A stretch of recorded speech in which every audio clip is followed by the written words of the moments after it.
কবি কাজী নজরুল ইসলাম একটা মজার কথা বলেছিলেন, মদ খাওয়া ভালো, মদ যেন তোমাকে খায় না। আসলে এই কথাটা বলে উনি কিন্তু কখনো মদ খাওয়াকে উৎসাহিত করেন নাই। ওর ভিতরে একটা ডিপ ফিলোসফি ছিল, যেটা ওমর খৈয়ামের মধ্যে ছিল, হাফিজের মধ্যে ছিল, রুমির মধ্যে ছিল, জামির মধ্যে ছিল। সব জায়গাতেই এই মদ শব্দটাকে ব্যবহার করা হয়েছে। বাট মদ বলতে কিন্তু কখনোই এই যে নেশার যে মদ বা ওয়াইন বা অ্যালকোহল, এটা মিন করে নাই। তো কবি নজরুল যেটা বললেন যে তুমি মদ খাও, ভালো কথা।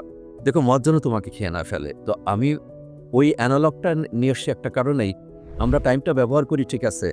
একটা জিনিস খেয়াল যেন রাখি, টাইম যেন আমাকে ব্যবহার না করে। Let me manage the time, time must not manage me. কারণ পৃথিবীতে যখনই টাইম যে মানুষটাকে ম্যানেজ করেছে, সে ধ্বংস হয়ে গেছে। কোনোদিনও সে জীবনে কিছু করতে পারেনি।